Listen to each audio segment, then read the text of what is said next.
Hello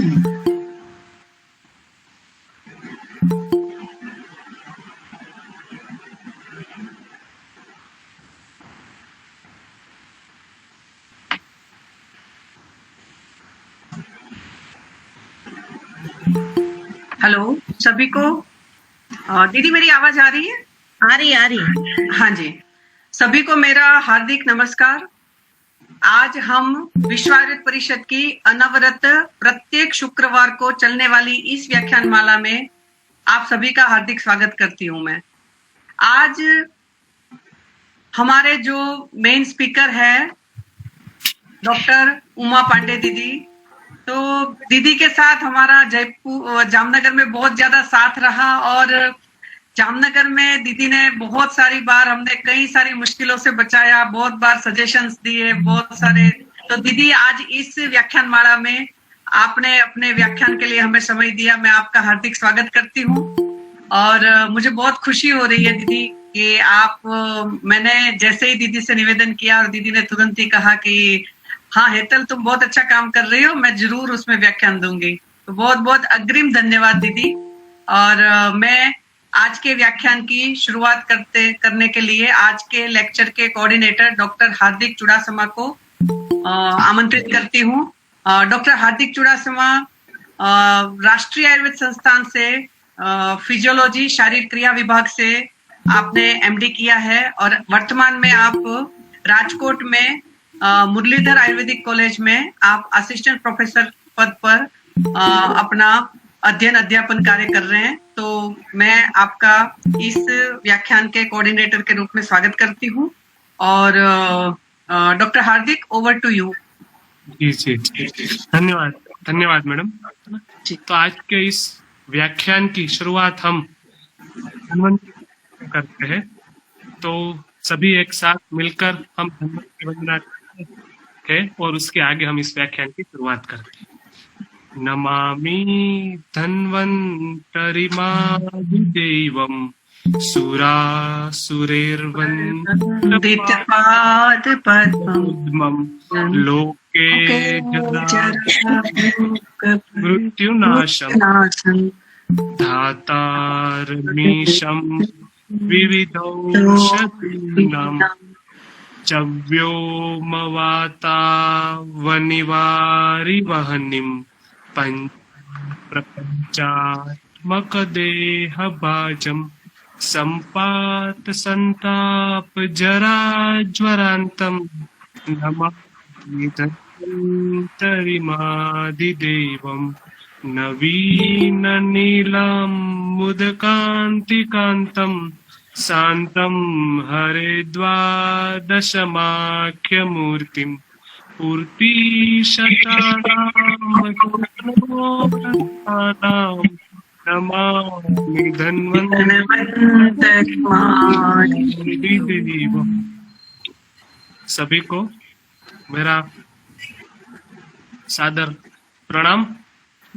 आज के जो हमारे वक्ता है ना, उनका नाम है doctor professor Uma Pandey madam, जिन्होंने अपने स्नातकोत्तर पढ़ाई IPGPRA जामनगर से है ना शालाक्य तंत्र विभाग से की है। वर्तमान में वो government Ayurveda college and hospital Patna Bihar में प्रोफेसर एवं विभाग अध्यक्ष के पद पर सुशोभित है। उन्होंने नेशनल इंटरनेशनल सेमिनार में है ना 10 से ज्यादा सेमिनार में अपना पेपर पब्लिश किया है और अध्यापन कार्य में है ना उनका शालाक्य विषय के अंतर्गत बहुत बड़ा योगदान है। तो मैं विश्व आयुर्वेद परिषद की ओर से मैडम को निवेदन करता हूं कि वो आए और उनके topic role of Ayurveda in public health care and its important in present scenario, इस विषय पर है ना हमें अपना ज्ञान से हमें हमारा अभिवादन करें, हमारा मार्गदर्शन करें। Over to madam. नमस्कार मित्रों, आज आयुर्वेद को राष्ट्रीय चिकित्सा पद्धति घोषित करवाने हेतु 253वां लेक्चर जो ऑर्गेनाइज किया गया है और उसमें इस व्याख्यान माला में मुझे इसकी organiser secretary doctor Hetal H Dave, assistant professor PG department प्रसूति और स्त्री रोग विभाग NIA में जो अभी हैं, उन्होंने मुझे यहाँ बुलाकर मुझे जो सम्मान दिया, मैं आभारी रहूंगी। इतना बड़ा आयुर्वेद के क्षेत्र में जो उन्होंने संकल्प करके ये कार्य किया है, निसंदेह वो साधुवाद के पात्र हैं। मैं उन्हें UG से जानती हूँ। बहुत कर्मठ और लगनशील व्यक्तित्व उनका रहा है। जिस तरीके से वो सरल हैं, हृदय से भी सरल हैं, लेकिन संकल्पित व्यक्तित्व डॉक्टर हेतल दवे जी का रहा। मुझे बहुत अच्छा लगा ये सुनकर कि आप बहुत साधुवाद के योग्य ये कार्य कर रही हैं। मैं आभारी हूँ कि आपने मुझे ऐसे वक्त और इस व्याख्यान माला का हिस्सा बनने का एक अवसर दिया। इसके लिए मैं आपके और आपके पूरे कंपनी का हार्दिक धन्यवाद देती हूँ। आज जो मैंने ये टॉपिक चुना, क्योंकि अभी पूरा विश्व एक पेंडेमिक के चलते, जिसको महामारी घोषित किया गया, विश्व की महामारी घोषित की गई है, इसके चलते लगभग सारे लोग परेशान हैं। मानसिक रूप से इतने ज्यादा विक्षिप्त हैं कि उनके मन का असर उनके शरीर पर, उनके मानसिक बल पर, उनके मेटाबॉलिज्म पर, उनके भूख पर, दिन प्रतिदिन की जो कार्यकलाप है उन पर पड़ रहा है। तो जो बीमारियां हो रही हैं, उस बीमारी को तो दूर करने का प्रयत्न सरकार भी कर रही है, डॉक्टर्स भी कर रहे हैं। इसके लिए जितने लोग हैं, जो पूरी टीम चिकित्सकों की वो लगी है। हमारा आयुर्वेद इसके लिए भी प्रयत्नशील है। और चूंकि हमारे आयुर्वेद की जो चीजें हैं वो सिद्धांत में स्पष्टतया ये बताती हैं कि हमारा एम जो है, आयुर्वेद का एम स्वस्थ स्वास्थ्य रक्षणम है। Prevention is better than cure. बीमारी इतनी फैली है कि उसको जल्दी से संभाल पाना इतना आसान नहीं है। तो अगर बीमारी को संभाल पाना आसान नहीं है, तो उसका रोकथाम करने के पहले हम अपने स्वास्थ्य की रक्षा कैसे करें, इस पर तो विचार जरूर करना चाहिए। स्वस्थ स्वास्थ्य रक्षणम आयुर्वेद की अपनी परिकल्पना है। हमारे महर्षियों ने इस आयुर्वेद को कभी ये नहीं कहा कि एक चिकित्सा विज्ञान है। आयुर्वेद को एक संपूर्ण जीवन विज्ञान का रूप दिया गया, जिसके अंतर्गत ये कल्पना की गई कि हम अपने स्वास्थ्य की रक्षा कैसे करें, हमारा डिफेंस मैकेनिज्म कैसे बढ़े, स्वास्थ्य की रक्षा के लिए हमारा जीवन कैसे लंबा हो, हम कैसे स्वस्थ रहें, हम कैसे प्रिवेंट करें अपने को इस बीमारी से। इस विषय में हमारे महर्षियों ने काफी पूर्व में, कितने हजार वर्ष पहले ये चर्चा की है। इसी चर्चा के क्रम में मैं आज इस सेमिनार को प्रेजेंट कर रही हूँ आपके सामने। इसी स्वस्थ स्वास्थ्य रक्षण मेरा यही बिंदु है। आज जो भी मैं प्रेजेंट करूंगी, चूंकि मैं एक चिकित्सिका हूं और एक प्रैक्टिशनर भी हूं, इस नाते ये सारे जो कर्म मैं अपने क्लिनिक पे या अपने हॉस्पिटल में रोगियों के साथ जो मैं कहती हूँ, वही स्लाइड मैं आपके सामने पेश मैंने किया है। यही सलाह मैं देती हूँ और इस सलाह के माध्यम से मेरे रोगी अभी तक इस घनाघोर बीमारी या महामारी आप कहें, पैंडेमिक कहें, जो भी इसका नाम दें, उससे अभी बचे हुए हैं। तो मेरा यही कहना है कि आयुर्वेद में बहुत शक्ति है, आयुर्वेद से आप आगे बढ़ सकते हैं। नेक्स्ट,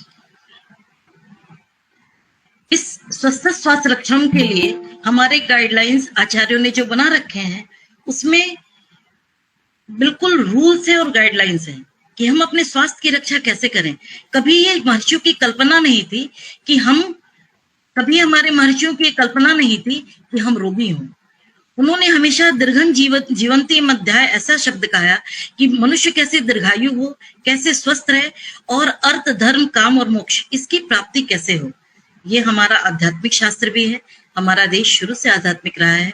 कभी उसकी कल्पना ये नहीं रही कि रोगी हूं और रोगी होकर हम इस संसार में जीवित हों। रोगी व्यक्ति न तो अपना निर्माण अच्छा कर सकता है, न अपने घर का निर्माण कर सकता है, न अपने राष्ट्र का निर्माण अच्छा कर सकता है। इसलिए स्वस्थ रहने के लिए और स्वस्थ राष्ट्र के लिए खुद का स्वस्थ होना, परिवार का स्वस्थ होना, समाज का स्वस्थ होना और तब पूरे राष्ट्र का स्वस्थ होना, यही हमारे आयुर्वेद का एम है। जब हम हेल्थ की परिकल्पना करते हैं कि स्वास्थ्य है क्या, प्रश्न उठता है कि स्वास्थ्य क्या है। WHO भी इसी स्वास्थ्य को मानता है जो हजारों वर्ष पूर्व हमारे आयुर्वेद ने कहा। WHO ने कहा कि फिजिकल, मेंटल और सोशल वेलबींग ही हमारा स्वास्थ्य है। हमारे शास्त्र में कहा, आयुर्वेद में आचार्यों ने, कि समदोषा समाग्निश्चा मलद समधातु मलक्रिया प्रसन्न आत्मेन्द्रिया मना स्वस्थ इत्विधीयते, कि हमारे दोष जहां शारीरिक और मानसिक, जहां दो डिवीजन किया गया, शारीरिक दोष वात पित्त कफ, मानसिक दोष रजोत्तम, सत्व को दोष के अंतर्गत नहीं माना गया।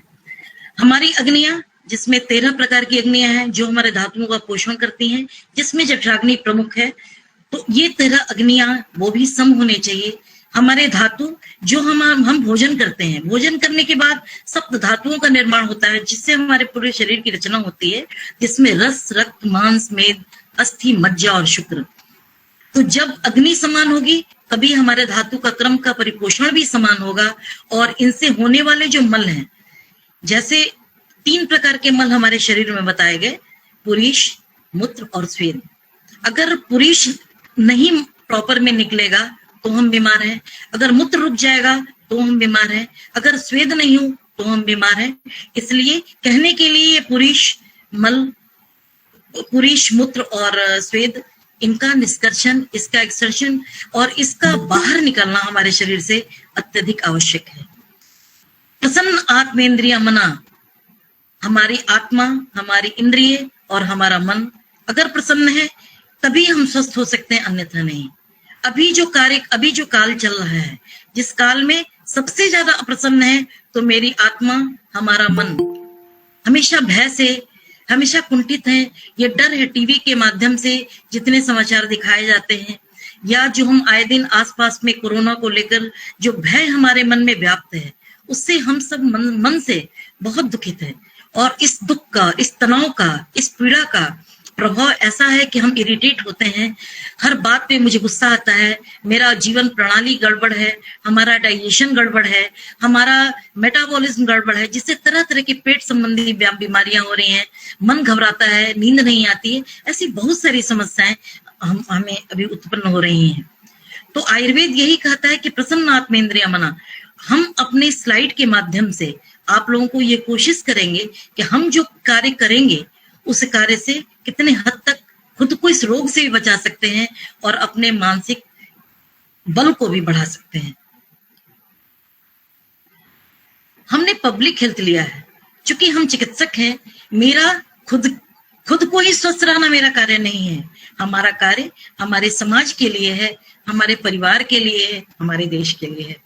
तो ये ऐसा साइंस है, ये प्रिवेंटिंग डिजीज, हम कैसे प्रिवेंट करें डिजीज को, हम अपनी रक्षा इस बीमारी से कैसे करें। बीमारी तो आ गई, चारों तरफ फैली है, इसको हम रोक नहीं पा रहे हैं, तो हम कैसे खुद को इससे बचाएं। इसी को बचाने के लिए, चूंकि हमारे आयुर्वेद में प्रिवेंशन पर बहुत ज्यादा जोर डाला गया, महर्षियों ने 2 पार्ट में, जैसे मैंने आपको पहले ही इसमें बताया कि स्वस्थ स्वास्थ्य रक्षणम, अगर इस पूरे जीवन शैली को, इस रूल्स को अगर हम फॉलो करें, चूंकि पूरा डिसिप्लिन है हमारे आयुर्वेद में, जिसमें हमारे सद्वृत की बात कही गई है कि सद्वृत में दिनचर्या है, रात्रिचर्या है, ऋतुचर्या है, पूरे लाइफ को एक रूल और डिसिप्लिन में बांधा गया है।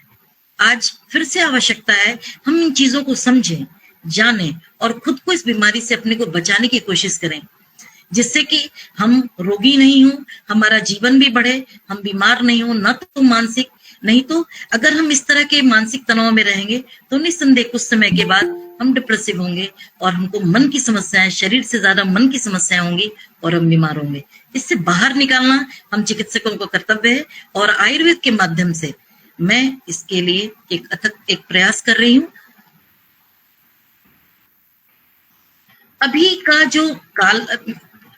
अभी जो महामारी फैली है, इसके बारे में ऐसा नहीं कि इस तरह की महामारियां पहले नहीं हुआ करती थी। प्राचीन काल में भी इस तरह की महामारियां होती थी, जिसका नाम था जनपदोध्वंस। जिसमें जनपद का विध्वंस होता था, एक बार में कई गांव साफ हो जाते थे। उस समय विश्व की बात तो परिकल्पना इतनी नहीं हमारे शास्त्रों में मिलती, लेकिन एक बार में जनपद के जनपद साफ हो जाया करते थे, छोटे छोटे शहर, गांव। ये इसके पीछे आचार्यों ने बताइए, आचार्य चरक संहिता में विमान स्थान में बिल्कुल वर्णित है, जनपद शब्द आया है, और इसके बारे में विकृत देश, विकृत वायु, विकृत काल और विकृत जल, इसके बारे में दोषी बताया गया है। इसके अलावा कृमि की बात भी आचार्य ने कही है। उन्होंने कहा कि दृश्यम अदृश्यम च, कि कृमि दो प्रकार के हुए, जो दृश्य हुए और अदृश्य हुए।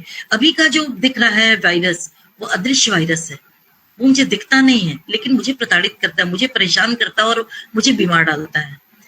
आचार्य चक्रपाणी ने अलग इस पर टीका की। उन्होंने कहा कि लौकिक च अलौकिक, कि जो लौकिक है माने जो प्रत्यक्ष है, और अलौकिक जो अप्रत्यक्ष है, इस तरह के विषाणु होते हैं।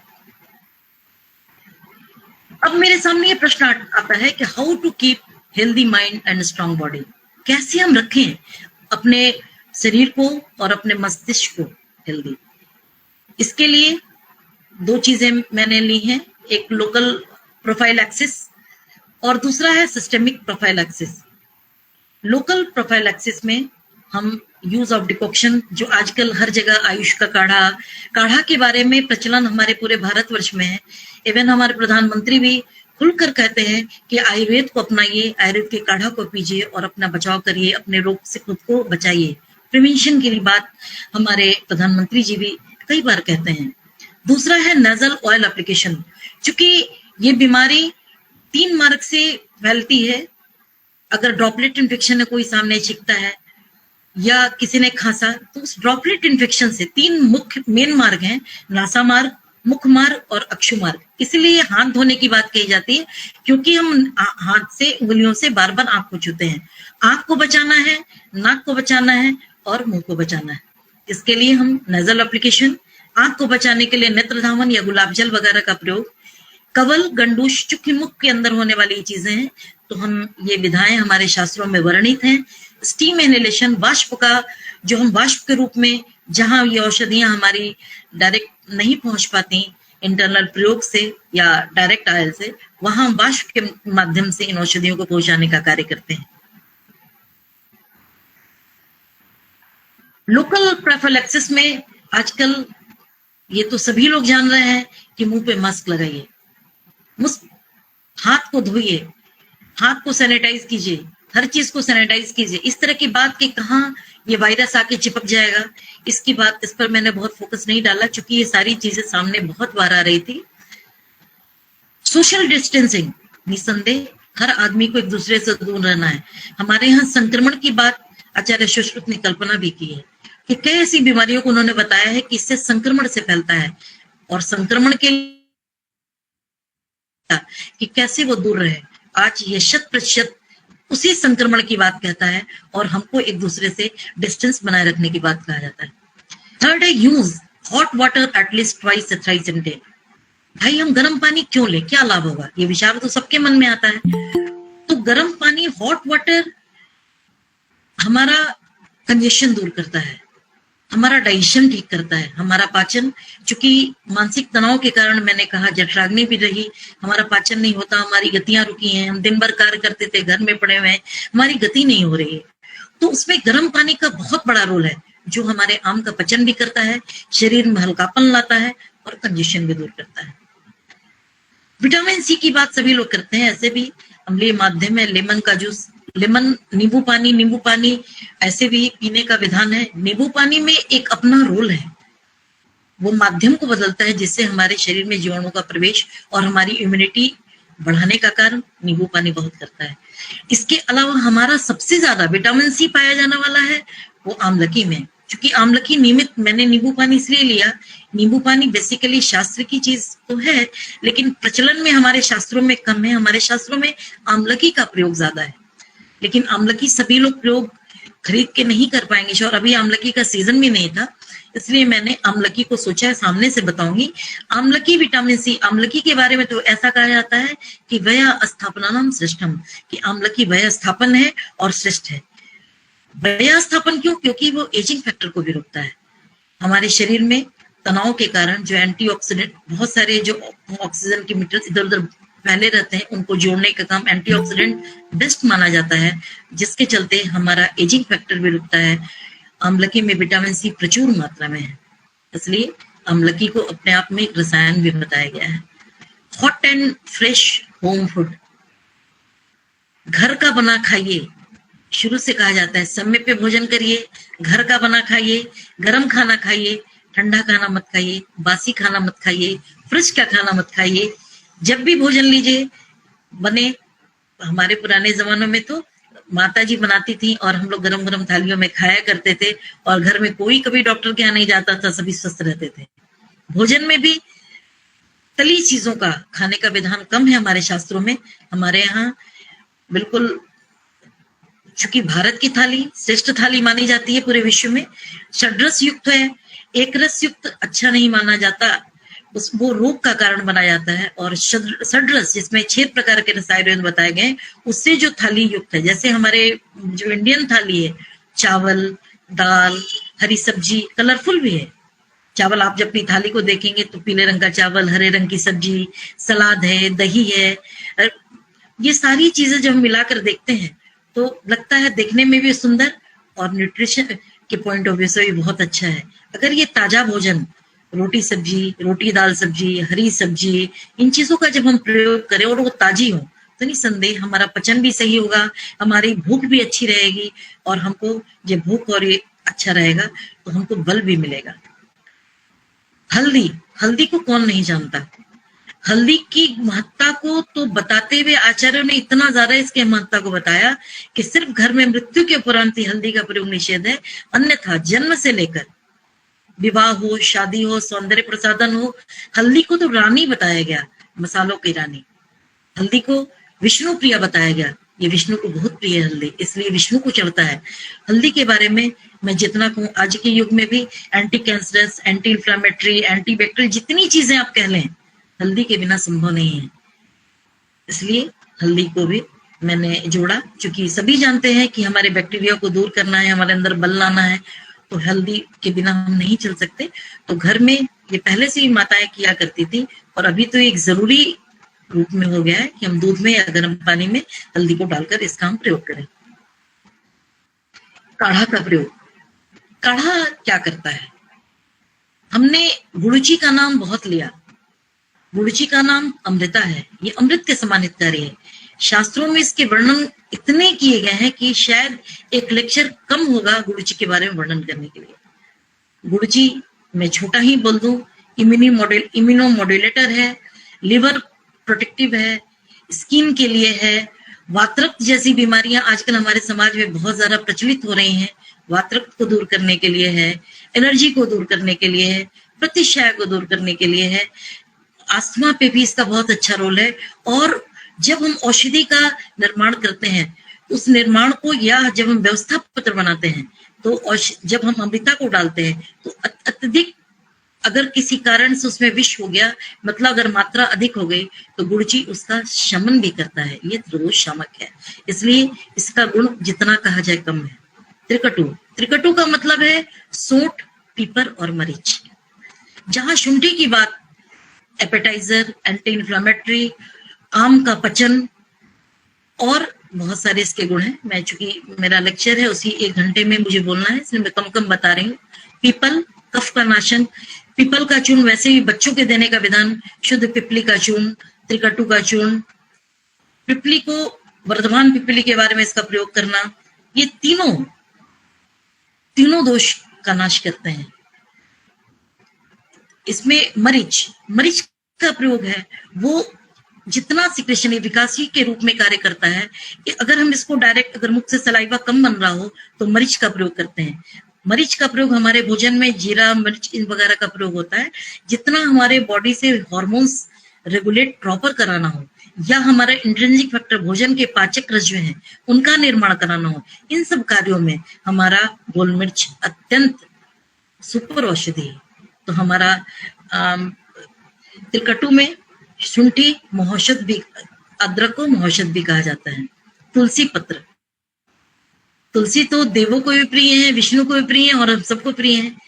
इस पर साइंटिफिक कितने कार्य हुए और बिल्कुल बताया गया कि इम्यूनोमोड्यूलेटर है, ये एंटीवायरल है, एंटीबायोटिक है इत्यादि, और ये कृमिहन है। तुलसी के बारे में हमारे यहाँ तो हम लोग तुलसी के पत्र को सुखाकर और जहां नासागत कृमि, कर्णगत कृमि हो, गुग्गुल के साथ मिलाकर इसका धूपन कराते हैं और कृमि इससे निकलता है। यष्टि मधु, यष्टि मधु को तो आचार्यों ने इतनी महत्ता दी है, जिसे मुलेठी कहते हैं कि जितना मैं कहूं इसके बारे में भी कम है। कई महाकषायों में आचार्य ने यष्टि मधु का वर्णन किया है। यष्टि मधु को जो मिद्ध रसायन के रूप में, रसायन की जब चर्चा आचार्य चरक ने की तो मिद्ध रसायन में यष्टि मधु को भी जगह दिया। नेत्र के रोगों में यष्टि मधु को भी जगह मिला, चाक्षुष्या कहा।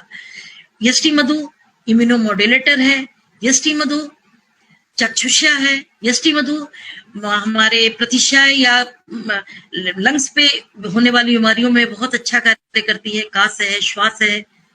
लौंग भी हमारे काश श्वास में बहुत अच्छा कार्य करती है। इसका अगर काढ़ा हम बनाकर पीते हैं तो निसंदेह ये कारगर होगा। इसके गुण हमारे औषध के माध्यम से जब हम पिएंगे तो मुख से लेकर और ओरल कैविटी के होते हुए स्टोमक में जाएगा और अपना यह कार्य करेगा। इसी तरह दालचीनी, तेजपत्र, इलायची और जिंजर, इन सब ये सब में वोलेटाइल ऑयल्स हैं। ये सब प्रक्षेप द्रव्यों में प्रयोग किए जाते हैं। पंचकोल फांट, आम के दोष के निवारण के लिए पंचकोल फांट, इसमें भी चव्यचित्रक चनागरी, पिपली, पिपला, मूलम, चव्यचित्रक चनागरी 5 औषधियां हैं जो आम बात की प्रमुख औषधि है।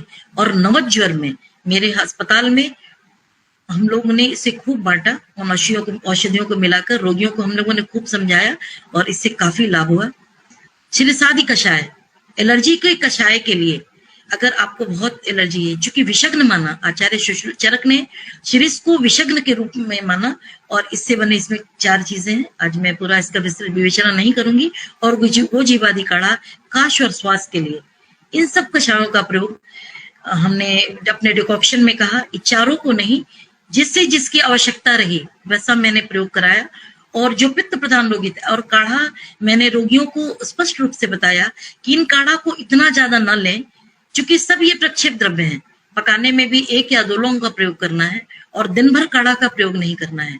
काढ़ा का प्रयोग 1 बार करें और अगर आवश्यकता पड़ी तो हम 2 बार ले सकते हैं। क्योंकि अभी जो ऋतु चल रहा है, कभी गर्मी और कभी ठंड, कभी बारिश हो जा रही है, कभी गर्मी, तो ऋतु भी बराबर नहीं है। ऐसे कंडीशन में हम डिकॉक्शन का जो प्रयोग करेंगे बहुत सूझबूझ से करेंगे, क्योंकि ऐसे काल में हमारा स्टोमक भी इरिटेट होता है। और ऐसे एक तो तनाव के कारण उसका इरिटेशन है, दूसरा हम इतना गर्म काढ़ा लेंगे उसके कारण भी बहुत इरिटेशन होता है। तो इन चीजों का जो हम प्रयोग करेंगे वो सोच के करेंगे कि हमारे लिए क्या उपयुक्त है, क्या अनुपयुक्त, क्योंकि हमारे यहाँ प्रकृति की कल्पना है, हर को हर औषधि नहीं दी जा सकती। स्टीम इनहेलेशन, हमारे यहाँ वाष्प देने का बहुत ज्यादा की चर्चा रही है। ऐसी औषधियां जो हम डायरेक्ट मुख मार्ग के द्वारा उन जगहों तक नहीं पहुंचा पाते जो नासा के अंतर्गत, जैसे हमारे नासा की जो रचना है या मुख की ऐसी रचना है, या ऐसी जगह जहाँ डिब्रिस हमारे बैक्टीरिया या हमारे विषाणु जाके बैठ गए हैं और उनको हम निकाल नहीं पा रहे हैं, उनको औषधि के माध्यम से, काढ़ा के माध्यम से, उन जगहों पे स्टीम, ये हमारा वाष्प गर्म हवा के माध्यम से जाता है। ये चूंकि हल्का होता है और इसमें डाले गए जो वोलेटाइल सब्सटेंस है उन जगहों पे जाते हैं और जाकर वो चिपकते हैं, और चिपके हुए जो हमारे विषाणु या हमारे उसको आप बैक्टीरिया या वायरस जो भी बोलें, जो चिपके हुए हैं, वो चीजों को खींचकर बाहर निकालती है या इतना इरिटेट करते वो खुद बाहर निकल आते हैं प्रेसेस के द्वारा। मैं सबसे ज्यादा प्रयोग करती हूँ घनसार वेपर का। घनसार 3 चीजों से बना है, जिसमें पिपरमिंट, कपूर और अजवाइन सत्व, ये तीनों अलग अलग सॉलिड होता है। और इन तीनों को जब हम मिला देते हैं तो ये सार मतलब लिक्विड में कन्वर्ट कर जाता है। इसीलिए 3 घन मिलाकर जो सार बना उसको घनसार कहा गया। इसमें 2 और चीजें हैं, इसमें लौंग का तेल है और दालचीनी का तेल है। ये इक्वल क्वांटिटी में मिलाया गया है और मिला के हम लोग इसको रखते हैं। और इसका प्रयोग वैपर के रूप में, ज्यादा नहीं चूंकि ये बहुत स्ट्रांग होता है, गर्म पानी में 4 से 5 बूंद डालकर और चेहरे पर कुछ भी तेल का स्नेहन करके, चूंकि ये स्वेदन की प्रक्रिया है इसलिए स्किन हमारा खराब नहीं हो, स्किन पे बिल्कुल स्नेहन का जो प्रभाव, पहले स्नेहन हम कराते हैं। स्नेहन के हमारे 2 लाभ हैं। स्नेहन से क्या होता है कि हमारा सर्कुलेशन बढ़ता है और हमारा स्किन भी सॉफ्ट हो जाता है। जब सर्कुलेशन बढ़ता है तो वहां पर जो ब्लड सर्कुलेशन में भाप लेने से जो नलियां विस्फारित होती हैं हमारे ब्लड की, तो औषधियों का वहां प्रॉपर एब्जॉर्प्शन भी होता है। ये भी है। जैसे नासा का अगर हम की संरचना लें तो नासा की संरचना को जब हम देखेंगे तो हम देखेंगे कि जो मिडिल भाग है उसका मेटस है वगैरह जो है वो चीजें है, वो जिगजैग है, कहीं उभरी हैं, कहीं गहरी हैं। इन जगहों पे हमारे डिब्रिस बनने के चांसेस बहुत होते हैं और वहां हम घनसार के माध्यम से इन चीजों को हम वहां से निकाल पाते हैं और निकालने में ऐसा मतलब मेरा अनुभव भी है। व्याघ्री है रेत की। व्याघ्री एंटी एलर्जिक है, ये सर्वविदित है, सभी लोग जानते हैं कि श्वास कास के लिए कंटकारी, जिसको हम कंटकारी के नाम से भी जानते हैं, और कटफल का नस और कंटकारी का नस मैं अपने अस्पताल में रोगियों को देती हूँ और साइनोसाइटिस के भी केस में, और इन जनरल भी अभी का समय जो है रोगी बहुत छींक भी रहे हैं, भयभीत भी है, उन चीजों को हम स्वस्थ रहने के दृष्टिकोण से भी इसका मैं प्रयोग कराती हूँ। त्रिकटु का भी मैंने रूल लागू बता दिया। गुड़ची मैंने वही कहा। तेजपत्र, लौंग, छोटी इलायची, दालचीनी, वेपर, इन सब का के वोलेटाइल ऑयल्स जो है गर्म पानी में डालकर इसके माध्यम से उड़ते हुए जाते हैं और वो वहां बैठे विषाणु या जो हमारे बैक्टीरिया हैं इन चीजों पे अपना कार्य करते हैं और उन चीजों को खींच कर बाहर निकालते हैं। नस्य की महत्ता तो हम आयुर्वेदिक तो अच्छी जानते हैं, बहुत अच्छे से जानते हैं। नस्य नया शब्द नहीं। हमारे स्वस्वृत की जब परिकल्पना आचार्य ने कही कि स्वस्थ श्वास रक्षण में, और जहां उन्होंने जो दिनचर्या की बात कही उन्होंने स्पष्ट रूप से जोड़ा कि नस्य प्रतिदिन करना चाहिए, अंजन प्रतिदिन करना चाहिए, मुख गंडूश प्रतिदिन धारण करना चाहिए। और नस्य की महत्ता, नस्य भी अपना आप में अत्यंत महत्वपूर्ण है क्योंकि कहा गया नासा ही शीर्षों द्वारा ऊर्ध्व जत्रुकुत विषा विकार जो है क्लाविकल के ऊपर होने वाले जो हमारे विकार हैं, जिसमें सारी इंद्रियां हमारी समाहित हैं, सिर में होने वाले जितने विकार हैं उन विकारों को दूर करने के लिए नासा ही द्वार के रूप में उनके विकारों को दूर करने के लिए या उन विकारों को के अंदर जो हम दवा डाल के उनको ठीक करने के लिए दोनों कार्य नस्य के द्वारा होता है। और इसके बारे में श्लोक तो बहुत थे लेकिन मैंने थोड़ा थोड़ा डाला। नस्येना रोगा शाम्यन्ति नराणाम ऊर्ध्व जत्रुजः इंद्रियाणाम च वैमल्यम पुर्याद अस्यम सुगंधि च, कि नस्य में न ऊर्ध्व जत्रुगत रोगों का नाश तो ये करता ही है, प्लस सारी इंद्रियां। आप देखिए हमारी आंखें चक्षुर इंद्रिय सिर में स्थित है, हमारी नासा घ्राणेन्द्रिय जो नासा की इंद्रिय है वो स्थित है, हमारी कर्ण इंद्रिय सिर में स्थित है, हमारी रसन इंद्रिय ऊपर ही स्थित है, त्वगिंद्रिय सब तो जो हमारी इंद्रियां स्थित हैं उन इंद्रियों को भी मजबूत करना नासा के माध्यम से। इसीलिए शमन और शोधन ये 2 तरह की बात कही है आचार्यों ने और इसकी जो विवेचना है। लेकिन यहाँ पर नस्य के तो कई प्रकार बताए गए, लेकिन प्रतिमर्श नस्य की बात कही गई है। प्रतिमर्श के बारे में कहा गया कि वो बच्चों से लेकर बुजुर्गों तक उपयुक्त है। इसमें अपने तर्जनी उंगली को हम तेल में डुबोकर और उसमें डिप करके जिससे 2 से 4 बूंद हम एक नाक को बंद करके अपनी तर्जनी उंगली को नाक के अंदर डालकर और खींचने की जो प्रक्रिया है वही नस्य को हम प्रयोग कराते हैं। और इसी प्रकार दोनों नाक में कराने का है। प्रतिमर्श नस्य प्रमुख नस्य है। इस काल में भी ऐसे भी नस्य की बात हम करते हैं अगर बीमारी है तो, और नहीं तो प्रतिमर्श नस्य नियमित रूप से लेना चाहिए, ऐसा शास्त्रों में भी आचार्य चरक ने भी वर्णित किया है। गंडूश देखने में लग रहा है ये क्या है, तो ये गंडूश क्या करता है?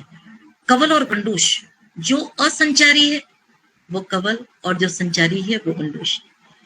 दवा डालकर इसके द्वारा मुख में होने वाले जितने भी विकार हैं, अगर मुख की हम कैविटी को देखें तो हमारा म्यूकस मेम्ब्रेन है, हमारे टॉन्सिल्स के क्लेफ्ट है, हमारा टॉन्सिकल एरिया है, क्योंकि body guard of the body tonsils को भी कहा गया, हमारा पूरा रिंग है, हमारे ओरल कैविटी में नासोफेरिंक्स है, हमारा ओरोफेरिंक्स है, जितने फेरिंग्स है, तो गर्म पानी के माध्यम से या औषधि के माध्यम से वहां जमे हुए डिब्रिस, वहां जमे हुए जितने विषाणु है, कीटाणु है, या कोई इन्फ्लामेटरी कंडीशन हो, वो दांत के अंदर की चीज हो, वो मुख के अंदर की चीज हो, वो टॉन्सिल्स के अंदर की चीज हो, वो हमारा फेरिंजाइटिस हो, हमको खांसी हो, क्योंकि नाक का पीछे का भाग भी हमारे नासोफेरिंक्स में खुलता है, हमारी मुर्दा, हमारे जो पैलेट्स हैं, सब उसी के अंतर्गत हैं। हम औषधि का जो मुख में रखकर उसको संचार करके घुमाएं या मुख में रखें, वो हमारा चयन वो रोग के हिसाब से होता है।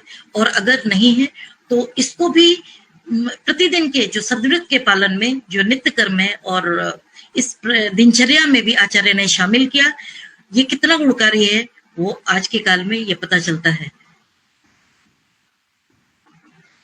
नेजल एप्लीकेशन में जो हमने नस्य की बात कही, नेजल एप्लीकेशन दूसरा कार्य और क्या करता है, वो हमारे नासा में, चूंकि नासा के द्वारा प्राणवायु को जाना है और नासा के कई कार्य हैं, इसी से हमारी ली गई श्वास जो हमारे रेस्पिरेटरी सिस्टम को जोड़ता है, अगर वो स्वस्थ नहीं है तो हम बीमार हैं।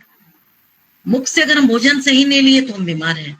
तो नासा प्रमुख इसलिए है कि पहले सांस जरूरी है, तो वो नासा के अंदर लिया गया तेल हमारे पूरे म्यूकस मेम्ब्रेन, नासा के अंदर एक लिपिड का मेम्ब्रेन बना रहता है, जिसको blanket of the lipid layer कहते हैं। इस लेयर के अंदर जाने वाले जो जीवाणु हैं, वो कीटाणु वहां पनप नहीं पाते, बच नहीं पाते, और अगर डिब्रिस हैं तो वो भी रुक नहीं पाते, इसी माध्यम से बाहर निकल पाते हैं।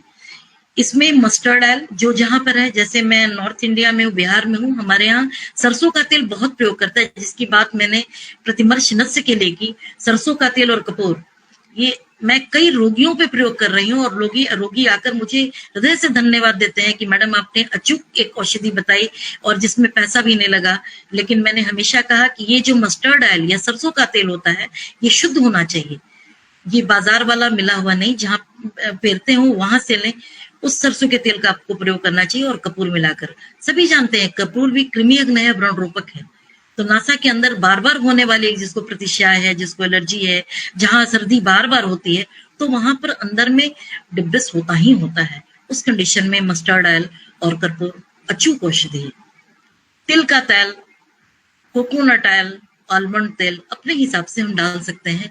ये सब लिपिड लेयर को बनाते हैं और नेजल म्यूकस मेम्ब्रेन पर एक ब्लैंकेट की तरह छा जाते हैं, जिससे हमारे नासा की रक्षा होती है।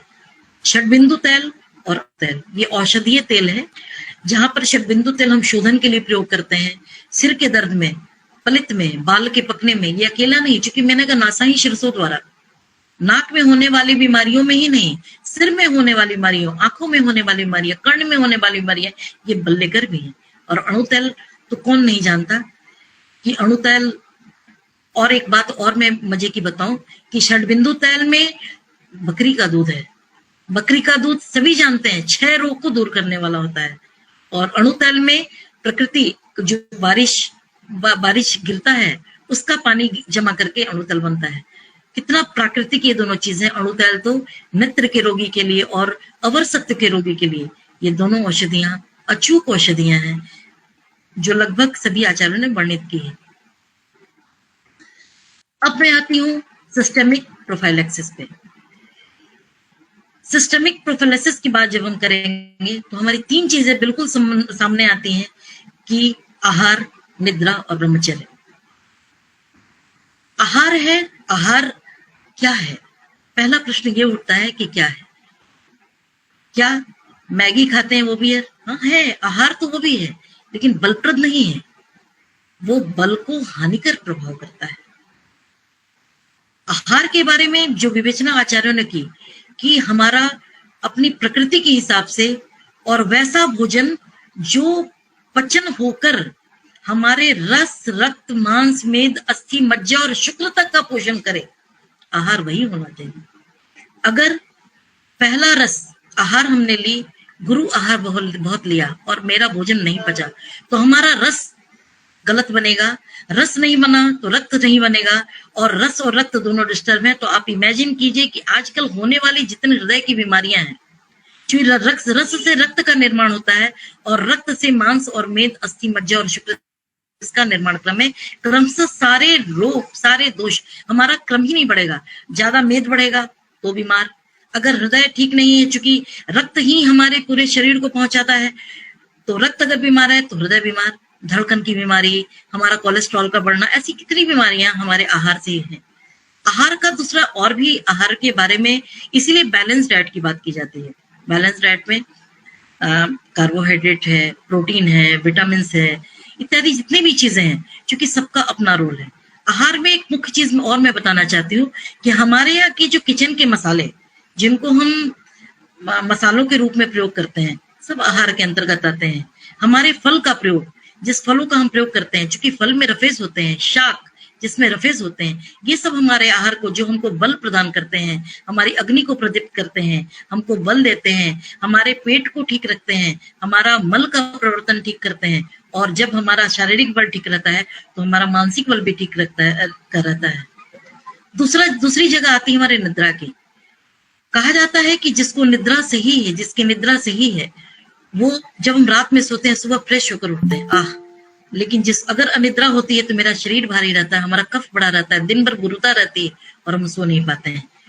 आज के जमाने में दिन का स्वाप और रात्रि जागरण बिल्कुल परिचर्या, जिससे सभी अधिकतर लोग पेट के रोगी हो रहे हैं।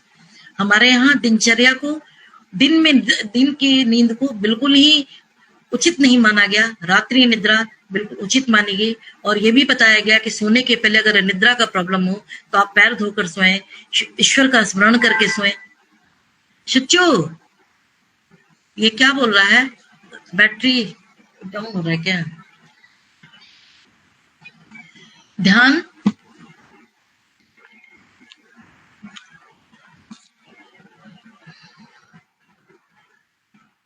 निद्रा की बात है। आहार में एक चीज मैं कहना भूल गई, जल का प्रयोग।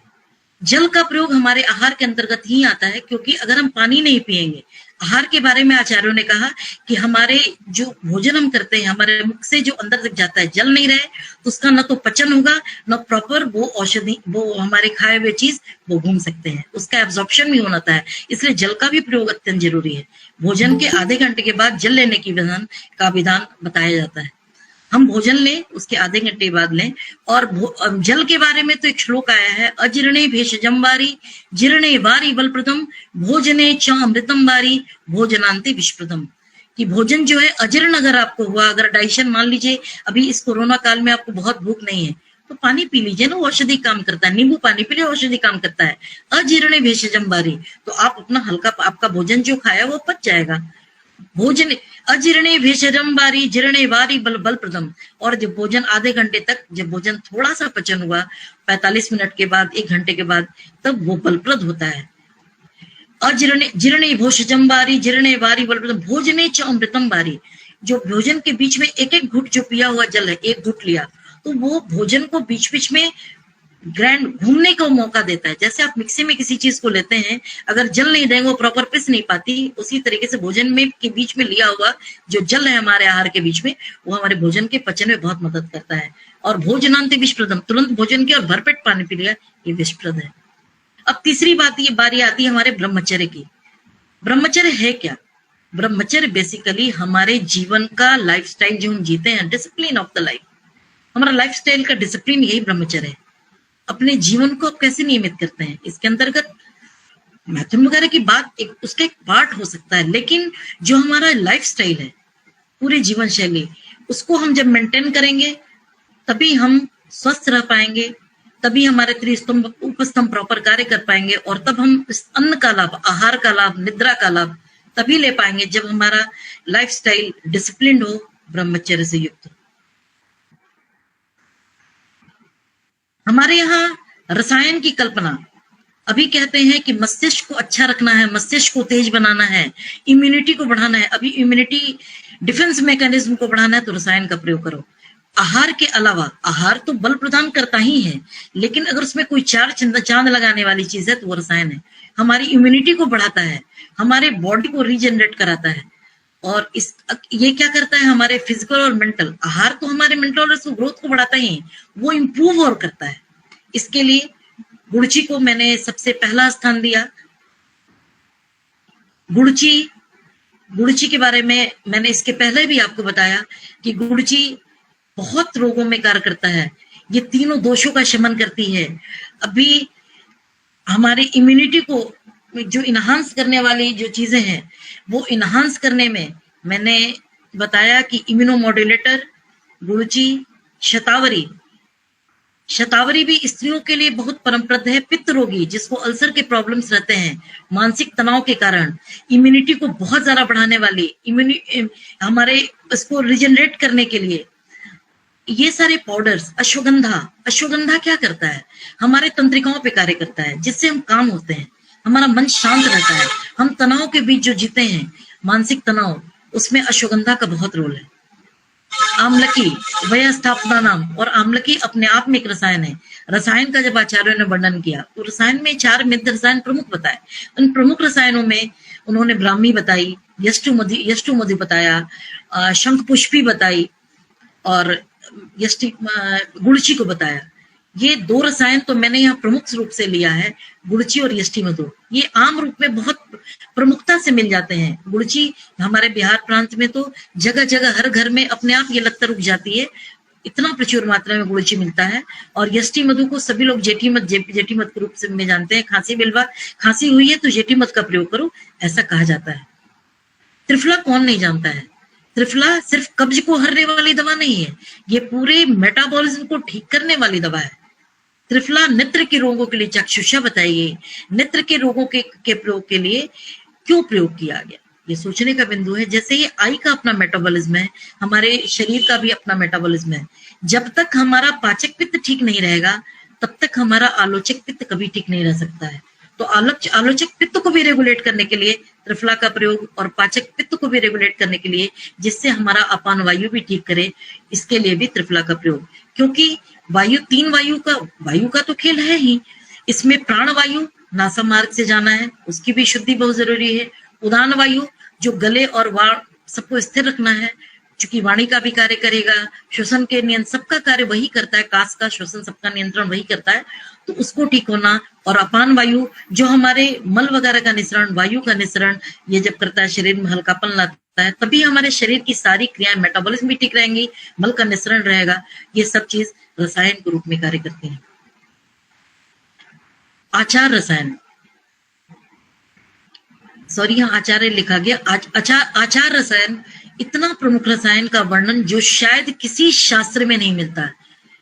आचार रसायन आयुर्वेद की अपनी परिकल्पना है, इतनी बड़ी परिकल्पना है कि जहां बिना भोजन खाए हुए अपने विचारों के कारण जो रसायन का कार्य करे, जैसे ईश्वर के प्रति श्रद्धा, गुरु को प्रणाम, बड़ों के प्रति आदर, छोटों के प्रति प्रेम, दया की भावना, किसी को के प्रति सद्भावना, सहानुभूति, प्रेम, जो हमारी मानसिक क्रियाएं हैं जो उससे तृप्त होती हैं। और ये तृप्त होने वाली इसके अलावा भी बहुत सारी चीजें, अच्छे वचन बोलना, किसी को अपनी वाणी से दुख नहीं पहुंचाना, ये सारी चीजें ये रसायन की तरह कार्य करती हैं। क्यों करती हैं? क्योंकि हमारे मस्तिष्क में, जहां तनाव में, खुशी होने पर हमारे सेरोटोनिन का लेवल, हमारे मस्तिष्क में जितने हार्मोन्स उनका लेवल जब बहुत ज्यादा बढ़ जाता है तो हम बहुत खुश नजर आते हैं। और जब ये हमको जहां खुशी देते हैं वही हमें दुख भी देते हैं। मुझे लगता है इस रसायन में यही सब का क्रम बनता होगा या बढ़ता या घटता होगा, जिसके कारण हमारे शरीर के अंदर ये रसायन का कार्य करते हैं और हम बहुत खुश रहते हैं। जैसे उदाहरण मैं दूं, अगर हम चलते हैं, किसी गरीब को हमने सहयोग कर दिया, कि कोई गिरा मैंने उठा दिया, कि कोई गरीब था उसको मैंने खाना खिला दिया, कोई बीमार है उसको मैंने सहयोग कर दिया, बीमार ने आकर कहा कि मैडम आपकी वाणी में बहुत खुशी है, मुझे रोग अच्छा होता है, तो ये सब मस्तिष्क के रूप में बहुत प्रसन्नता देते हैं। और इतनी प्रसन्नता देते हैं कि ये मस्तिष्क का खुराक है जिस पर हम जीते हैं और मनोबल को बढ़ाता है। एक ऐसी आस्था है, ईश्वर मनुष्य के रूप में आपने मुझे दिया, तो मनुष्य के अंदर ये मनुष्यता ही है जो आचार रसायन के रूप में हम लागू कर सकते हैं। अभी तक की बात तो हमारी आई कि हम अपने शरीर को अपने को कैसे ठीक रखें, रसायन के द्वारा अपने मनोबल को भी बढ़ाएं, अपने मन को भी कैसे, मस्तिष्क को भी कैसे बढ़ाएं। लेकिन अगर हमारे अंदर तनाव बढ़ गया, हमारा बल नहीं पड़ रहा, लाख हम कर रहे हैं फिर भी हम नहीं ठीक हो पा रहे हैं, तो आयुर्वेद का एक अंग योग भी है। क्योंकि मन अच्छा नहीं है, अभी हम इतने मन से प्रताड़ित हैं, मन से खुश नहीं है, मन में इतने भाव आ रहे हैं, डर का भाव आ रहा है कि लाख हम प्रयत्न कर रहे हैं फिर भी हम इससे उबर नहीं पा रहे हैं। उस उबरने से निकलने में या नासागत रोग हो रहे हैं या मुखगत रोग का डर है, तो इन सब रोगों को निकलने के लिए हमारे फिजिकल और मेंटल हेल्थ दोनों को संयमित रखने के लिए जहां औषध की कल्पना है, आहार की कल्पना है, वहीं योग की कल्पना भी। ये योग हमारा क्या करता है? योग को हमने 3 श्रेणी में बांटा, प्राणायाम, ध्यान और आसन। प्राणायाम के माध्यम से जब हम शुद्ध वायु, प्राणवायु जब हम नासा मार्ग से लेते हैं, जिसको हम अनुलोम और विलोम के रूप में कहें, तो हम लेते हैं और थोड़ी देर मस्तिष्क में रखते हैं, तो हमारे मस्तिष्क में जो तनाव के कारण जितने कार्बन डाइऑक्साइड रहते हैं, या आप ये कहें कि जितने नेगेटिव थॉट्स रहते हैं, वो सारी चीजें जब वायु जाती है, शुद्ध हवा हमारे मस्तिष्क में जाती है और वहां ठहरती है, तो जो नेगेटिविटी है वो धीरे धीरे धीरे करके निकलने लगता है। इसलिए इसका अत्यंत महत्व है प्राणवायु का, श्वास का, अनुलोम और विलोम का।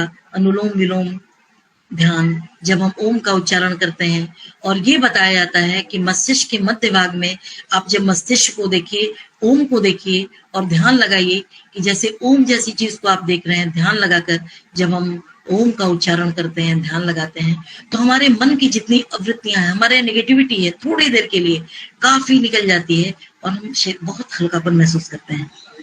ये क्या करता है? हमारा मन जो उन दोषों में या परेशानियों में प्रविष्ट हो गया है, उससे निकल नहीं पा रहा है, उससे निग्रह करता है। रोग का कारण ही तो मन है ना, तो मन को जब हम निग्रह कराते हैं, यही योग है।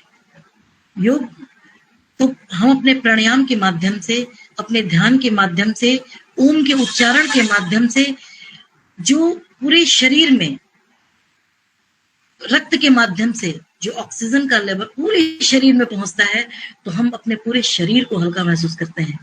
थोड़ी देर के लिए इतना, जैसे योग से नवजीवन होता है, कहा भी जाता है नवजीवन होता है योग से, कि नई शक्ति मिलती है, नई ऊर्जा, नई स्फूर्ति मिलता है हमको योग से, आसन से। आसन क्या करता है?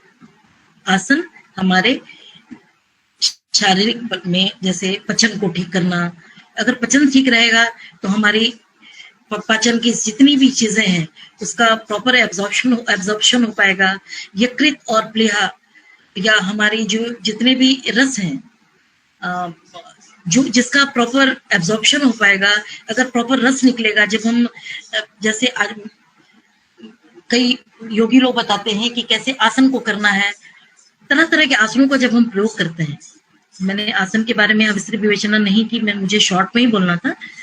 तो जब आसन का हम प्रयोग करते हैं, उससे पचन पाचन सही होता है, और पचन पाचन सही होगा तो हमारे मल का निस्सरण भी सही होता है, हमारे शरीर में हल्कापन आता है, और हमारे रस, रक्त, मांस, मेद, अस्सी, मज्जा और शुक्र जो योगी होते हैं, वास्तव में जो योग करते हैं, जब हम लघु भोजन करते हैं, हमारे शरीर का पचन ठीक करते हो पाता है, तो क्या होता है? हमारे शरीर में हल्कापन होता है, हमारे चेहरे पर ओस दिखाई देता है, हमारे शुक्र भी मजबूत होते हैं, हमारा रस भी, प्रथम रस भी मजबूत और हमारा अंतिम रस भी मजबूत होता है। और जब ये सब मजबूत होता है तो मेरे चेहरे पर कांति दिखाई देती है, हमारे शरीर पर ग्लानि नहीं होता, प्रखरता दिखाई देती है, सौंदर्य दिखाई देता है। हमारा मन और शरीर दोनों के अंदर एक उत्साह दिखाई देता है, बल दिखाई देता है, और यही उत्साह और बल ही तो हमारी इम्यूनिटी है। इससे अलग कहाँ है?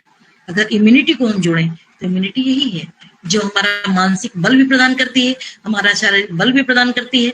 क्योंकि अगर हमारा मेंटल हेल्थ पुअर होगा, हम बहुत तनाव से ग्रसित होंगे, हम डिप्रेशन के शिकार होंगे, तो आप देखेंगे कि जो आदमी साइकोसोमेटिक डिजीज कहा भी जाता है, श्वास का बढ़ना, तो रिस्क हमारी रेस्पिरेटरी इन्फेक्शन का भी बढ़ जाता है। इसके अलावा जोड़ों का दर्द, कभी तनाव के कारण, कभी पैर का दर्द, कभी सिर का दर्द, साइकोसोमेटिक ये डिजीज है, मानसिक तनाव के कारण है। लेकिन जिस दिन हम योग, साधना, ध्यान और आसन करने लगते हैं, धीरे धीरे धीरे ये चीजें हमारे अंदर समाहित होती हैं, हमारे शरीर में ऑक्सीजन का लेवल बढ़ने लगता है, हमारे अंदर का कार्बन डाइऑक्साइड जो बहुत जमा था, एंटीऑक्सीडेंट की मात्रा नहीं हो पा रही थी, वो सब चीजें बाहर निकलने लगती हैं और निकलकर हमारे शरीर को एक संपूर्णता मिलती है। हमारा शरीर और मानसिक और शारीरिक दोनों बल मिलता है, और जब हमारा बल मिलता है तो हम बिल्कुल ही स्वस्थ रहते हैं। प्रकृति है तो रोग तो होंगे, प्रकृति है तो विषाणु और कीटाणु भी होंगे, बैक्टीरिया भी होंगे, वायरसेस भी होंगे, लेकिन आप यकीन मानिए जिस दिन हम इस इम्यूनिटी लेवल को बढ़ा लेंगे, हम स्वस्थ स्वास्थ्य रक्षण के क्रियाकलापों को मान लेंगे, हम अपने जीवन में एक डिसिप्लिन ले आएंगे, एक रेगुलरिटी लाएंगे और स्वस्थ स्वास्थ्य रक्षण की कल्पना को जब अपने जीवन में लागू करेंगे तो एक ऐसा घेरा हमारे ऊपर चारों तरफ रहेगा कि लाख बैक्टीरिया हो या वायरसेस हो, वो हम पर अटैक नहीं कर सकते, क्योंकि हमारे अंदर डिफेंस मैकेनिज्म बन चुके। आज मैं इस लेक्चर के माध्यम से समाज को यही जागृत करना चाहूंगी कि तनाव में मत आइए, इस तनाव से बाहर निकालिए खुद को और बताई गई चीजों को बिल्कुल शांत चित्त से कीजिए। आपको क्यों बीमारी होगी? जो रक्षा की चीजें बताई गई हैं उसको आप मेंटेन कीजिए। जो खाने पीने की चीजें हैं, आहार को लघु कीजिए। आहार बहुत घर में बैठ के यूट्यूब पे जो चीजें हैं वो इतना देखकर उसको पकाकर इतना हेवी खाना मत खाइए। खाना वैसे भी सुपाच्य होना चाहिए जो बलप्रद होता है। पानी का प्रयोग कीजिए, फलों का प्रयोग कीजिए और मानसिक शांति के लिए तनाव मुक्त रहिए। तनाव मुक्त रहने के लिए आसन और प्राणायाम कीजिए। इसी सब के साथ मैं अपनी वाणी को विश्राम देना चाहूंगी। धन्यवाद। बहुत बहुत धन्यवाद दीदी, बहुत बहुत बहुत इंफॉर्मेटिव है लेक्चर और प्रैक्टिकल अप्रोच के साथ आपने बोला और बहुत ही अच्छा लग रहा था।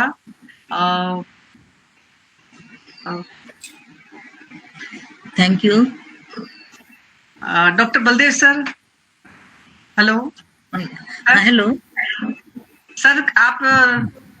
हाँ, मैं सुन रहा था। जी जी, दो शब्द आप भी दे दीजिए आशीर्वचन। और सर के बाद मैं डॉक्टर अर्जुन सिंह बघेल जी से रिक्वेस्ट करती हूँ कि आज इस व्याख्यान माला में डॉक्टर साहब आपका भी बहुत बहुत हार्दिक स्वागत और आने के लिए धन्यवाद। और हम आपसे भी आशीर्वचन सुनना चाहेंगे। डॉक्टर अर्जुन सिंह बघेल भैया।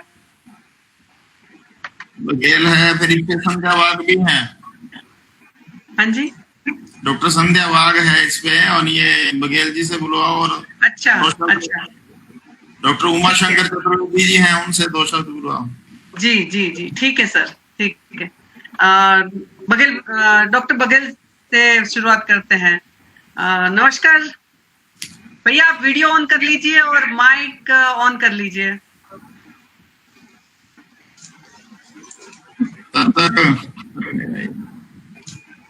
डॉक्टर उमा शंकर जी को मेरा प्रणाम।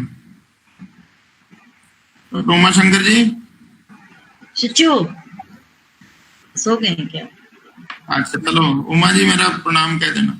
हाँ प्रणाम, मैं बोल रही हूँ। बहुत अच्छा लेक्चर था उमा। Thank you Baghel Baldev. हाँ जी, बोल दो फोन करने के लिए बोल। और कैसे हैं आप? बहुत दूसरे अभी तक बहुत सारे लोग हैं, इस पे करते हैं बात। हेलो हाँ, डॉक्टर अर्जुन जी। बघेल भी नहीं रहा। और ये शायद वो भी है, विरल शाह ने ज्वाइन कर रखा है। विरल शाह बैठा है। अच्छा विरल भैया, वो नमस्कार। अच्छा, मैं डॉक्टर विरल जी से रिक्वेस्ट करती हूँ कि भैया हमें आशीर्वचन दीजिए। हमारे स्टूडेंट्स और मेरे पीजी स्कॉलर्स और वो सारे अभी वो लोग भी गुरु बन गए हैं, तो बहुत सारे लोग आपको सुनना चाहेंगे। ये बघेल भी आ गए जी।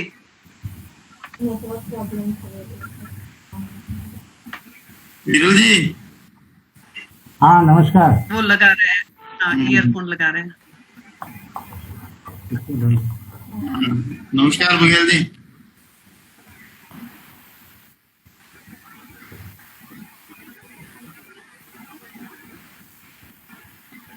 ये तो डॉक्टर हेतल को धन्यवाद कहना पड़ेगा। डॉक्टर उमा जी सारे क्लासमेट इकट्ठे कर दिए हम हाँ लोग। वही तो बहुत अच्छा लग रहा है, इसके लिए आपको धन्यवाद और हेतल को धन्यवाद। हेलो नमस्कार बलदेव जी, नमस्कार। हाँ नमस्कार अर्जुन जी। हाँ हाँ, हमारे मित्र के माध्यम से इस प्लेटफॉर्म में जुड़ना हुआ। उमा जी को बहुत बहुत धन्यवाद। हाँ उमा जी सुन रही हैं? हाँ मैं सुन रही बघेल।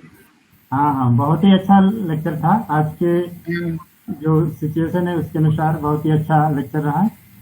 तो सबसे पहले मैं हेतल जी को बधाई देना चाहूँगा कि जिन्होंने जो अपने लेक्चर सीरीज का जो कार्यक्रम करती हैं हर शुक्रवार, एक बहुत ही प्रेरणादायक है। और इसी तरह से मतलब आप सतत काम करते रहें। ये आयुर्वेद की बहुत बड़ी सेवा है। तो एक आयुर्वेद के लिए आप शिक्षण के साथ साथ इस प्रकार से अलग से एक काम कर रही हैं। अभी आप बलदेव जी साथ में नहीं है, तब बलदेव जी के साथ शुरू किया था, लेकिन अभी आप सभी जिम्मेदारी अकेला ही निभा रही हैं।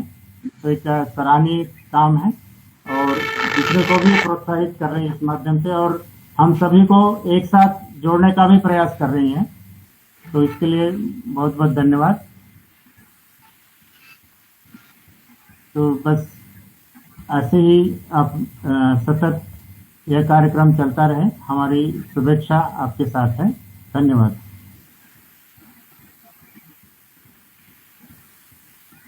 Thank you Baghel. नमस्कार। डॉक्टर विरल जी, अर्जुन पता है ना, विरल ने भी ज्वाइन कर रखा है। हाँ देखा मैंने, विरल भी है। विरल, अच्छा अच्छा विरल साहब जी नमस्कार। पहचान में नहीं आ रहे। हाँ, पहचान में तो मेरी नहीं आ रही। चलो हेतल, आवाज नहीं आ रही है। हाँ ठीक है, उमा शंकर जी को कहो फिर। हाँ अनाउंस कर दो हेतल। नमस्कार नमस्कार सभी को। विरल साहब सभी को मेरा नमस्कार। हाँ, प्रोफेसर उमा शंकर चतुर्वेदी जी काय चिकित्सा के प्रोफेसर हैं। हाँ जी। आपका 2 मिनट के लिए आशीर्वचन मिलेगा हम सबको। धन्यवाद। नमस्कार प्रोफेसर सभी उमा को। सभी जी जी नमस्कार। हाँ जी सभी को नमस्कार मेरा। और उमा पांडे जी को धन्यवाद, उन्होंने मुझे जोड़ा इस मीटिंग से। तो अच्छा लगा और काफी अच्छा लेक्चर रहा। आप लोगों का प्रयास काफी सराहनीय है। तो बहुत सुदूर बैठे हुए हैं, लेकिन फिर सराहनीय प्रयास है। डॉक्टर उमा पांडे को खूब खूब बधाई और धन्यवाद मुझे जोड़ने के लिए आप लोगों से, स्पेशली बलदेव जी से, जिनसे मैं परिचित हूँ पूर्व से। धन्यवाद सभी को, धन्यवाद। संध्या कहाँ है? संध्या का नाम आ रहा था इसमें, संध्या ने मैसेज किया। संध्या ने दिख नहीं रही, लेकिन ऐसी। डॉक्टर संध्या सुन रही है क्या? विरल बोलो, विरल विरल विरल भाई। हेलो, आवाज नहीं आ रहा। हाँ आ गए डॉक्टर आ गए। हेलो। हाँ जी हाँ जी। हाँ संध्या, आवाज आ रही है? जी जी जी, आ रही है। नमस्कार, बहुत बहुत ही धन्यवाद और स्वागत। हम आपसे दो आशीर्वचन सुनना चाहेंगे 2 मिनट में। हाँ हेतल जी आपको नमस्ते, बलदेव जी को भी नमस्ते। मैं भी कॉलेज से निकल ही रही थी तो खत्म होते आ रहा था, इसलिए रुक गई स्टैंड पे। उमा जी बड़े छा गए हो फर्स्ट। Thank you. बढ़िया एकदम, बहुत दिनों बाद सबको देखने को मिला है। बहुत अच्छा लगा, बहुत अच्छा रहा लेक्चर एकदम। Thank you. चलो हेतल जी को धन्यवाद देना पड़ेगा हमें। हाँ हेतल को धन्यवाद, और बलदेव जी को भी। निसंदेह बलदेव को भी। हाँ, नमस्ते संध्या जी। हाँ नमस्ते। अच्छा विरल बात कर रहे हो? बघेल अर्जुन अच्छा अर्जुन सिंह हाँ बहुत अच्छा लगा सबको देख के। चलो धन्यवाद। ठीक है, चलो। थैंक यू जी, थैंक यू जी, बहुत बहुत धन्यवाद। कि आप लोगों ने मुझे अवसर दिया, इसके लिए बहुत बहुत नहीं, धन्यवाद। हमें आप ज्ञान मुझे देकर संकट में आगे बढ़े। नहीं दीदी, हमें ज्ञान देकर आपने अनुग्रहित किया है। और मुझे तुमने शामिल करके मुझे अनुग्रहित किया कि मैं इसमें शामिल हुई, और मैं भी झंडे के पीछे पीछे आ रही हूँ। बिल्कुल, एक निरंतर यज्ञ में आज आपकी आहुति बहुत अच्छी लगी और बहुत ज्यादा आपने प्रैक्टिकल नॉलेज कोविड के संदर्भ में दिया, और मैं समझ रही हूँ कि अभी ये बहुत ज्यादा उपयोगी होगा। दीदी इसमें एक क्वेश्चन आया हुआ है, एक स्टूडेंट पूछना चाह रहे हैं कि गुरुजी का स्वरस अच्छा रहेगा या गुरुजी का क्वाथ रसायन पर्पज से अच्छा रहेगा। एक मैंने चैट बॉक्स में देखा था, तो एक क्वेश्चन आया हुआ है दीदी। गुरुजी का स्वरस वाक की मात्रा ज्यादा लेनी होगी और स्वरस कम मात्रा में लेनी होगी। स्वरस हमेशा अच्छा होता है, इसलिए कि तुरंत ताजी निकली हुई चीज जो है और कम मात्रा में 1 चम्मच, चूंकि इतना तीता होता है, वो तिक्तरस प्रधान है जी, उसके तना को लेकर, गुड़ची के तने को लेकर, और उसको हम लोग पिसवा देते हैं लोड़े वैसी चीज पे, और उसको निचोड़ के मैं प्रयोग कराती रही। मैंने अपने पिताजी को भी मैंने प्रयोग कराया, और डॉक्टर चतुर्वेदी सर हैं, इनके भी पिताजी को मैंने प्रयोग किया। इतना अच्छा इम्यूनिटी इनहांसर है वो, और कभी वो मतलब उनकी मृत्यु हो गई लेकिन कभी बीमार नहीं हुए, जबकि इसके पहले वो बीमार रहा करते थे, वातरक्त का प्रॉब्लम रहता था, डाइजेशन का प्रॉब्लम था। लेकिन इतनी अच्छी औषधि कि मैंने अपने हाथ से प्रयोग की, क्योंकि मैं चिकित्सा भी करती हूँ और इन चीजों का प्रयोग कराती रहती हूँ। स्वरस कम मात्रा में लेना है, वो गुरु होता है ना, और क्वाथ मात्रा में ज्यादा लेना है जी, लेकिन स्वरस हमेशा बेटर होता है। जी, थैंक यू दीदी। अगर और कोई पार्टिसिपेंट्स स्टूडेंट्स में से कुछ पूछना चाह रहे हैं तो आप अपना माइक अनम्यूट करके अपना छोटा सा परिचय देकर भी पूछ सकते हैं अभी।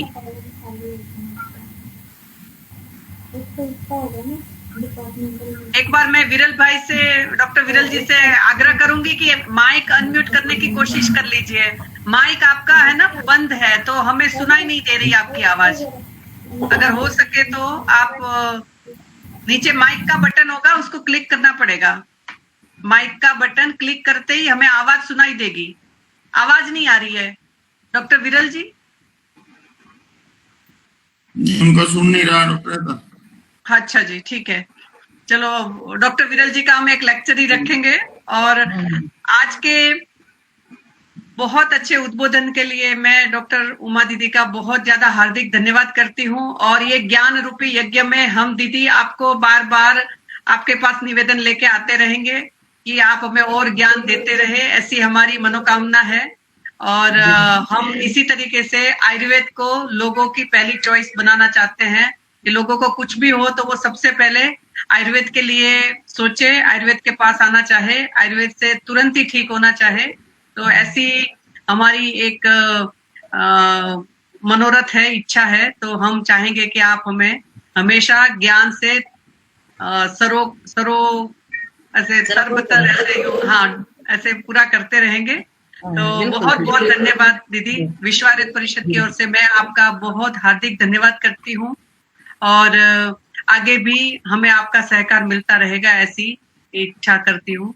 और आज अभी इस व्याख्यान के अंत में हम सभी लोग एक साथ में, जो भारतीय संस्कृति की बहुत बड़ी पहचान है, जो सर्वे भवन्तु सुखिनः मंत्र के माध्यम से हम करते हैं, कि हम इस विश्व में सभी की अच्छी हेल्थ के लिए, अच्छी वेल्थ के लिए हम कामना करते हैं कि सब निरोगी रहे। तो हम सभी एक साथ में इसका मंत्रोच्चारण करेंगे, शांति मंत्र का। ओम सर्वे भवन्तु सुखिनः सर्वे सन्तु सर्वे भद्राणि पश्यन्तु मा कश्चित् दुःखभाग् भवेत्। ओम शांति शांति शांति। ओम नमो नमः। सभी का हृदय से धन्यवाद। नमो नमः।